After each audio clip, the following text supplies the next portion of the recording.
The U.S. is committing more resources to protecting ships in the Red Sea, and Google has agreed to pay $700 million in a case about how the company runs its App Store.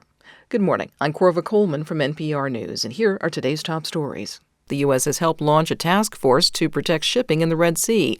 Houthi rebels in Yemen have fired on ships they claim are sailing to and from Israel, but they're really targeting any commercial shipping.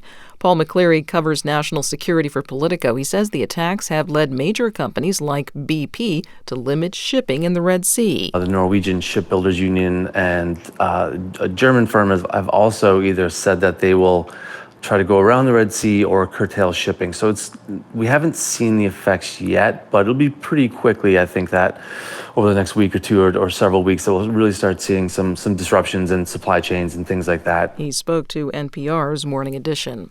The UN Security Council is supposed to take up a resolution today calling for a halt to hostilities in Gaza.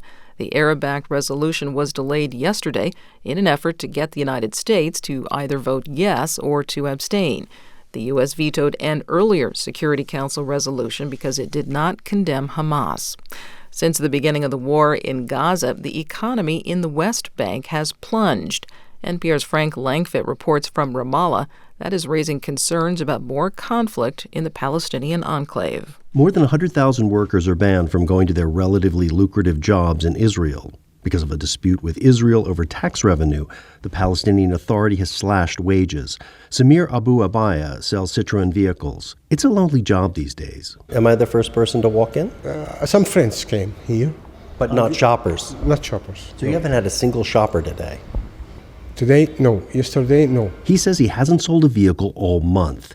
That's because people's incomes have fallen and consumers and companies are holding off purchases. Analysts here say the economic downturn adds to anxiety as attacks by settlers and Israeli military operations have risen. Frank Langfitt, NPR News, Ramallah.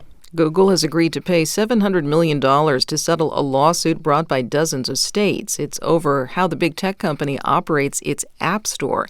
As NPR's Bobby Allen reports, the deal also requires Google to give consumers more ways to download apps on Android devices. Google says consumers will soon be able to buy apps directly from developers rather than go through Google's Play Store. The tech giant will also simplify the process of making apps available for download right from developers.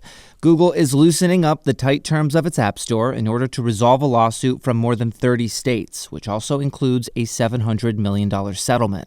The company said $630 million will be set aside for consumers who were harmed through its App Store practices, and the remaining money will be provided to the states that brought the litigation. It's the latest legal case to be resolved, alleging that Google became one of the most powerful companies in the world by breaking U.S. competition laws. Bobby Allen, NPR News. You're listening to NPR.